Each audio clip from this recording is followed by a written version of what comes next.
Well, I would like to start by giving my personal welcome to the Altos.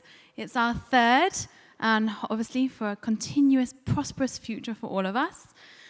So I am delighted as well to moderate our first session, Aspire to be Green. But prior to bringing up our esteemed panelists, I would like to take you all on a journey into the future. Feel free to close your eyes if you so wish. So the year is 2030. Sustainable aviation fuel now accounts for 5% of all global air travel. You can no longer get a diesel car. And sustainable alternative accommodation now is an integral part to all global mobility and business travel programs. ESG initiatives are now recorded on a global scale and is standardized by a governing body. To get an Alta Vita is now a verb.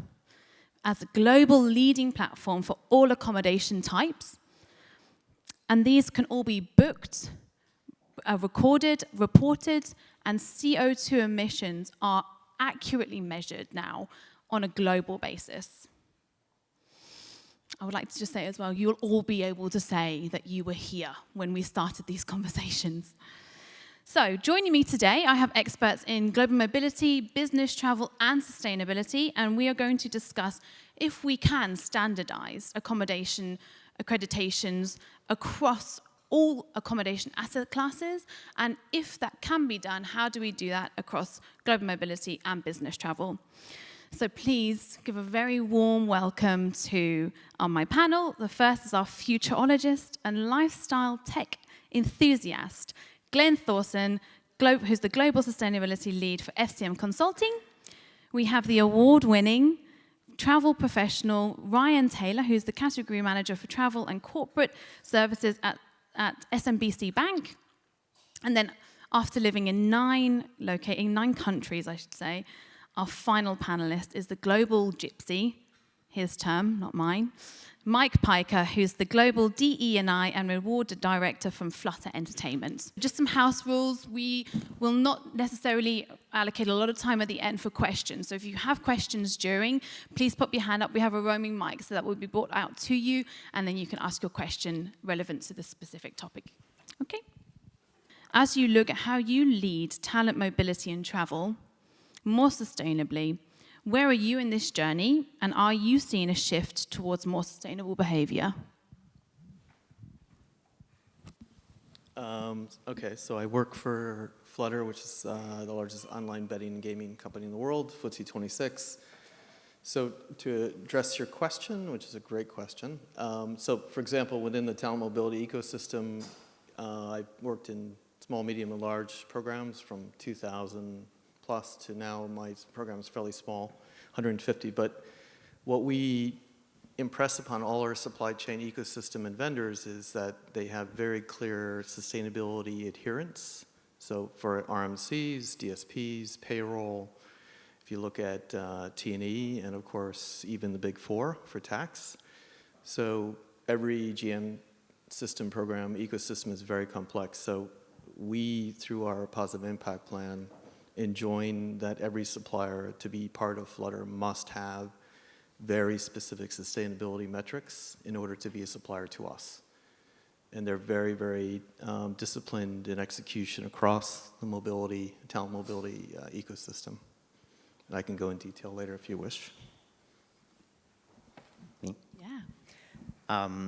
So I'm Ryan, as Jess said, and I work for Sumitomo, a large Japanese bank. And to be extremely transparent, we are at the start of our journey with our travel and mobility. We're currently consolidating our travel, so we've appointed one travel management company globally. And we're just starting a journey with our sustainability department because we were very fragmented prior to procurement taking over the travel platform. So we're at the very early stages, but we're planning on disrupting a lot of our program. And just a quick example about that is we want to challenge our transient travelers as well as our mobility population as well. But for a transient, we want to start challenging why are you staying in a hotel as opposed to being in the service department. And we're trying to promote service departments as well for individuals within our transient space. So we're at the very, very early stages, but there's good collaboration with the sustainability department, HR, mobility, expatriates, and procurement. Amazing. So actually, I'm going to jump to a question that we discussed that's going to come a little bit later on, but I think it's probably more applicable now, is with such a heavy reliance on the GDS, so this is a system that is used within business travel, the global distribution system, that is a system that was built in the 1960s, right? And it's still being used to book air, hotels, and the remainder, right? But it's an extremely limited system. There's a huge reliance on this within business travel still. And so how can bookers be expected to make informed, sustainable decisions with this limited data? And I'm going to bring that over to you, Glenn. Well, before I answer that question specifically, I just wanted to jump back to your first question, because it's really interesting to see the show of hands of how many of you, at least in your own sort of response, think you're doing something. Could I just add to it and ask, how many of you are actually sort of buyers or category managers in the room? Then it makes a lot more sense, because your companies probably are, even though you may not be aware of it. To see less than 5% put the hands up would be really, really surprising for me if that was a full picture. But to jump back to your question on the GDS side, I think the biggest challenge there is that the GDS, like you said, it's archaic, and it's always been built to basically merchandise and sell the ticket itself, the travel. And we've never historically bothered to make sustainability a category of how we sell travel. So what we're starting to talk about today, the emissions per room, the emissions per flight, firstly, the actual methodology around it is still very disputed. There are regional discrepancies, there are a lot of inconsistencies, and there are a lot of gaps. And the GDS is really built to just create a ticket, add a cost to that ticket. And in some ways, in our industry in travel, being sort of where I specialize, we still struggle to create more than 7 categories of price for a single ticket. So imagine now trying to re-engineer that whole system and add a carbon emission that we can't even agree on globally, and then to expect the traveler to go and do something with that information, because the tools that you perhaps use individually, the client booking tool, your sort of global travel app, or whatever it is that you're working with, that basically gets the underlying information from that GDS. And if there isn't a consistency or a deal in place between that system and the tool that you're using, and your company for all the agreements you get, and the airlines that are giving those prices and agreements, there's nowhere to put that carbon metric.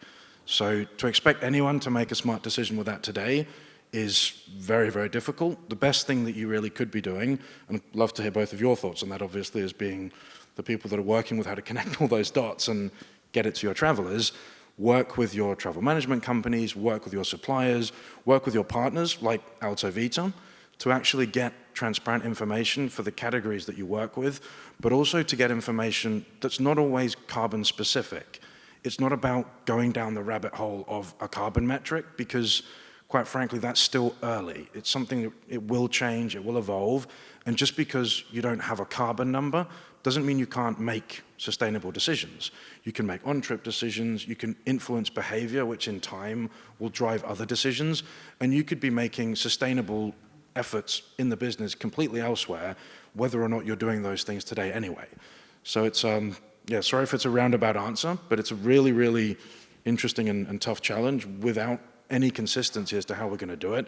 So I think a lot of it will come from travelers, from consumers of travel, and from partners that are trying to break the existing mold, because we don't need, ideally, the information from the GDS. We need it from all the other things that actually touch you and I as day-to-day travelers.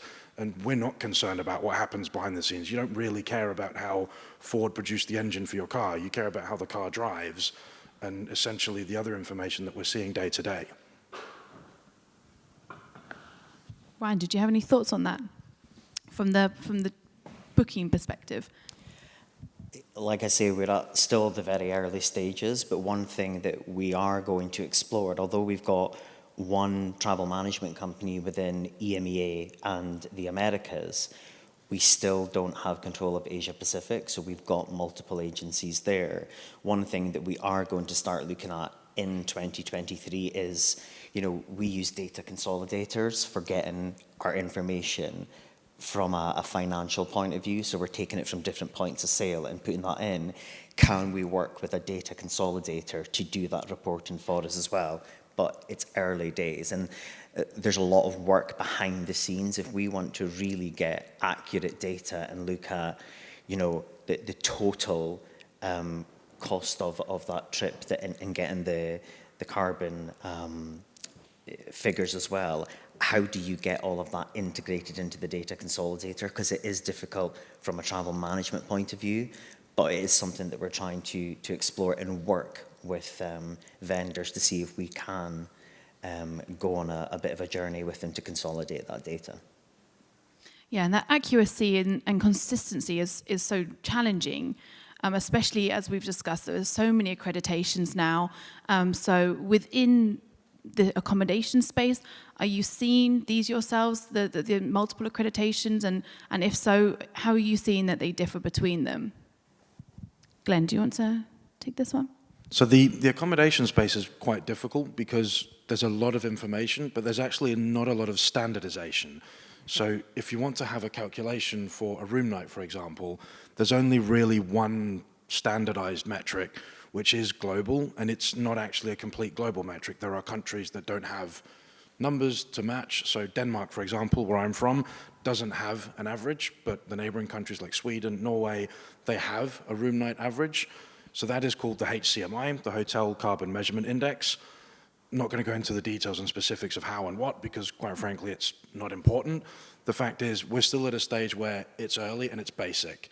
So again, let's not get bogged down on do we have the methodology or the framework, but let's take what we have, because that can be put into tools, and you can report, and you need to report to do things like science-based targets, but to drive the behavior change, which will get the success that you need for a 2030 target, that's not about carbon.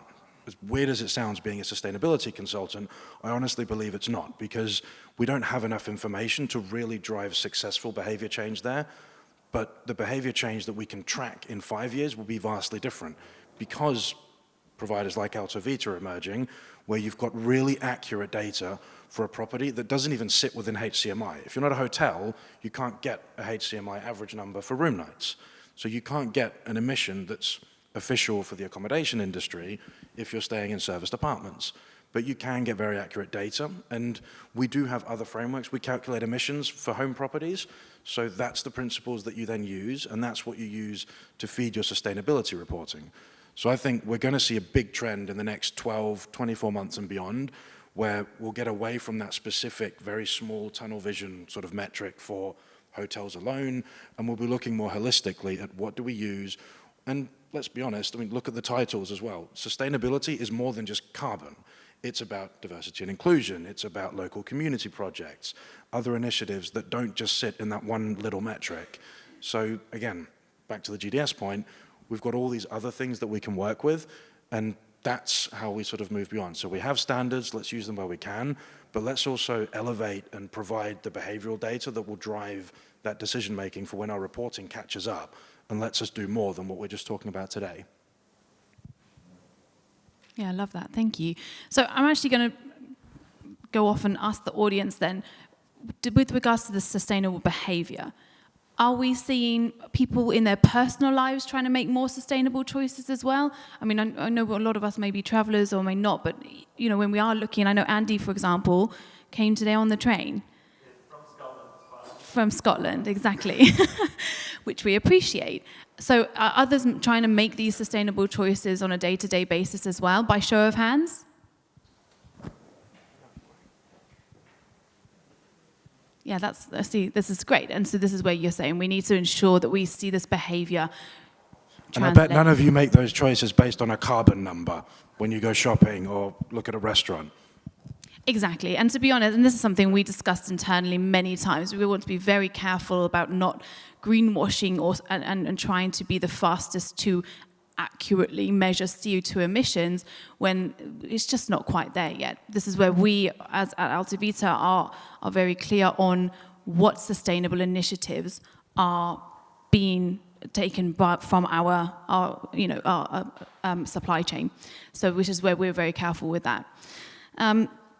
Mike, so we discussed, as we say, about the DE&I. So when we look at that and ESG, they're both, of course, subject matters that are extremely important to corporations. But push comes to shove, where should those organizations be focusing their commitment and resources? Yeah, so it's a broad question, but a good question. Let's see, so everybody knows E, S, and G have different parameters around the context. Typically, for example, D&I sits underneath what's called S, sustainability. Every company expresses it differently. For example, my company is more on the S, less on E and G, just because of who we are commercially. My last companies were more on E or G, for example. But in D&I, most companies typically look at, we have what's called our positive impact plan. And you have tenets around how you express, for example, women in leadership roles, LGBTQIA representation, which are really important, by the way. But equally, in our case, how do you safer gamble, for example, and how do you play well? So I guess to answer your question crisply is, just being very blunt, I have two hats for the company, both reward and D&I for the whole group for 30,000 employees. So all of our investors first invest in our company and many of your companies to the degree to which you adhere to the S or your agenda to put money literally in your company. And if you don't adhere to that, they will not invest in you. Being very candid, I'm sure you know that. There's a rating agency called MCSI that actually looks at the degree to which investors look at you to see if what you're doing and what you're actually acting upon are the same. But so they're interlinked, and how you, in my area, for example, I pay 20% of my bonuses for my executives based on ESG metrics. So there's real skin in the game. If you don't express that behavior, I will not pay you. So there is a carrot and stick very clearly that's connected to express the behavior. Yeah, amazing. So, and I mean, when you're talking about this behavior, and we are seeing now certainly a push, as you said, from many large corporations that are requesting that their travelers are measured based on their sustainable choices when they are traveling, or in your circumstance, it would be from a relocating perspective. Yeah, indeed. So you have a whole plethora of things, as we all know. You have short-term business travel, which you have tools and techniques to STBV tools to track that. You've got mobility itself. And now, as we know in our industry, what are called virtual assignments, which you may not move, but you can actually adhere sustainability even to a virtual assignment, interestingly enough. We make sure with Agencia, our agent, linked to Altair, our RMC, so when we initiate travel or accommodation or DSP in a host location, that ecosystem has S inbuilt into its way in which it expresses the supply chain and adheres to our S values. I don't know about your others, but that's a big thing for us. Any thoughts from the panel? On the spot. I was putting Glenn on the spot, actually. Well, I felt like it was a good insight from a traveller perspective. I'm not a buyer of travel.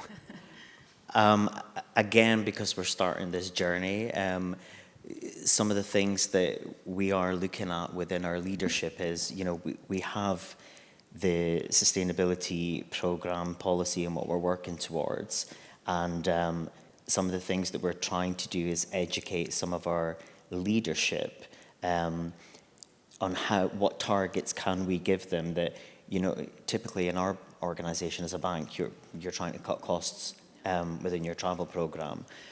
So what we're trying to do now is put some measurement and targets in place about sustainable travel, but we're not there yet. We're still at, we're working with a large consultancy firm at the moment that's helping build all of that for us internally, because we did not have that as a function.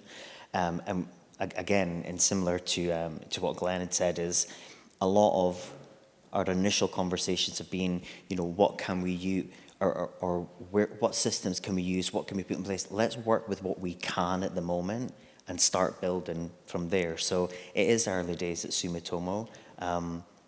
So yeah, it's a bit open at the moment. But I appreciate that honesty as well, to recognise that probably, I think, by and large, most corporations are, at the start. I know others are going to be slightly more advanced, but we all have had to start somewhere. And as we discussed at the start, these ESG goals will be met by 2030. It's about the case of it's a marathon, not a sprint, I suppose. One thing I can add, obviously, sort of building on what you're saying, is from my perspective, what I work with is very often corporate clients like yourselves, and one of the big misconceptions that sits between travel and the sustainability side of the business is if it's not communicated well, travel will, exactly as you're saying, so we don't have goals or we're starting the journey, and maybe elsewhere the goals are pretty much set, you're just not aware. Because if you have a net zero target, or if you've committed to any sort of sustainability milestone as a business, then whether you want to or not, as travel, you're actually already on that journey. And then it's a chance of, well, am I chasing to hit the target, or am I able to leapfrog? Am I able to potentially help build the strategy? Fundamentally, it actually comes down to how you're structured as a business. Because if you're in sort of knowledge, or you travel a lot because that's how you deliver the value, then travel could be 50 to 80% of your company emissions. If you're in manufacturing, production, construction, then you're probably looking at 90% plus being not travel. A lot of those types of companies, you're looking maybe even less than 5%. So even if you've got an aggressive 60% reduction, doesn't matter for travel. That's a common misconception. Of course it matters, but you're never going to be the one category of the business that will solve that challenge. So then it's a completely different scenario of how are we going to be a part of this. But obviously that is very fluid. And I think one of the points you mentioned is really valid, right? If we're just starting, then what is it that we're looking at? Are we looking at the tools? Are we looking at our company and travel technology to help drive it? Or is it more of a behavioral shift that we're doing throughout the organization at large?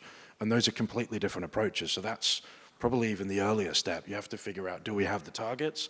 But also culturally as a company, how do we want to actually tackle those targets and feed it through all of our initiatives?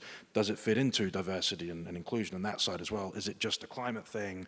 There's a whole host, and there is no right script because every company is different. Thank you, Glenn. I think we have a question over here in the audience.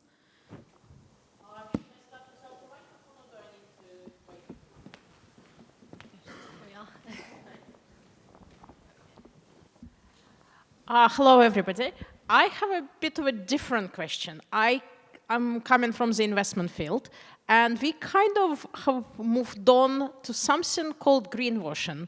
I'm not sure how familiar you are about greenwashing, but we started being very concerned that companies are measuring things for the sake of measuring, and sometimes the purpose and the point is lost somewhere. And actually, I will pick on something that Glenn said. So, for example, you said that when you look at about mobility, business travel, whatever, you need to look at ESG, ES, and G. So look about diversity, local communities. But I'm thinking, okay, I'm a business traveler. I'll give you a very simple example. Say, for example, I'm sent for a couple of weeks to Johannesburg, right? I'm in Johannesburg to do the best work I can actually do for my company. Would I want to be based in Soweto if my job is in the middle of Johannesburg, just for the sake that I'm supporting the local community? In some respect, yes, it's a good idea, but then it's to a detriment of my own health because it will take me longer to commute to the center. I will have to wake up earlier. So where is the end? I mean, there should be some cutoff point where we would also think for the original or about original purpose of the business travel. So that's one question. And second, about to Ryan, you said that you're encouraging your staff to stay in service apartments as opposed to hotels.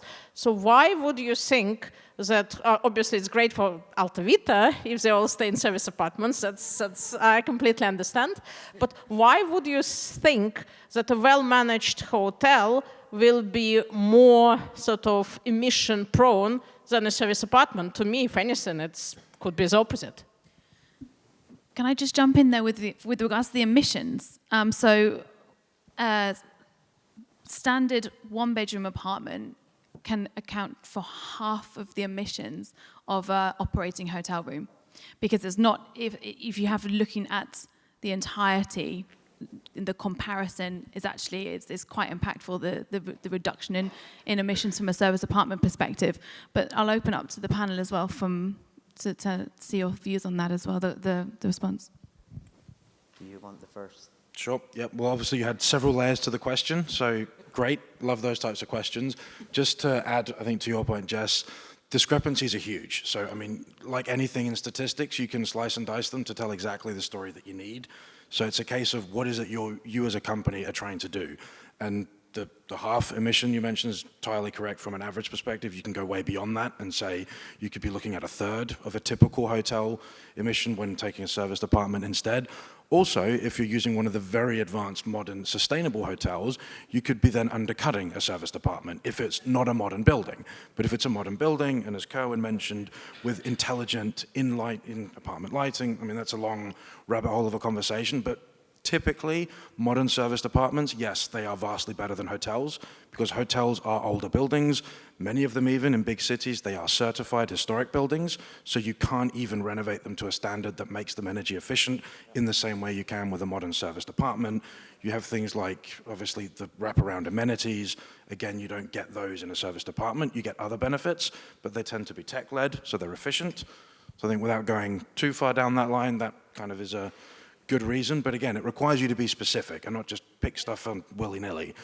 And further on to your second point, yes, wellness and all these other elements, and also how are you traveling, that's something which ultimately is defined by the corporate policy and culture, because many companies have had historic policies where travel is defined by cost.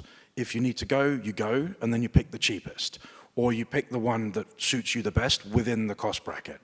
And there's a huge opportunity for actually driving efficiency. There are lots of aircraft operating lots of routes.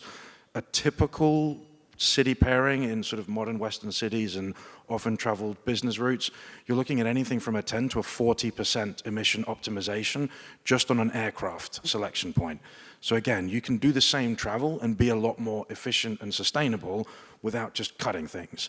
And then you have to look at your policies and say, well, where do we now balance sustainability metrics that we haven't had before with those other wellness and cost metrics? Because really aggressive companies are going far and saying, we no longer look at cost, we look at emission. If you can't hit a threshold, you can't go, or you cannot book beyond X. And if we're willing as a company to put that on our travelers, great. But that's not to say everyone will. Others will look at a balance and say, now we have a sustainability metric and a cost metric. So you can increase the cost by 20% if you're reducing the emission by 30%, or whatever other amalgamation of those data points exists. And quite frankly, that's on providers like us, FCM, where I'm part of our consulting division, Agencia that you mentioned, ultimately the technology and providers of travel to make that more accessible so you as buyers and travelers can make better decisions. And that's not something we're very good at today because, like I said earlier on, sustainability has never been a way of merchandising travel, but that is changing. And we'll see more than just a carbon number. We'll see everything from locally sourced food and beverage options, things that are not just about flights, that are consistent with accommodation, even with rail. That is going to change considerably in the next 18 months and beyond. And that's where it'll be interesting to see how you and your travelers actually engage with that. Over to you.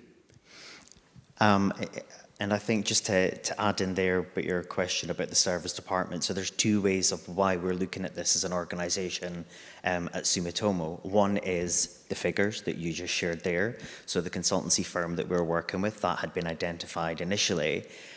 I'm a travel manager that fortunately, or unfortunately sometimes, has to constantly travel for work.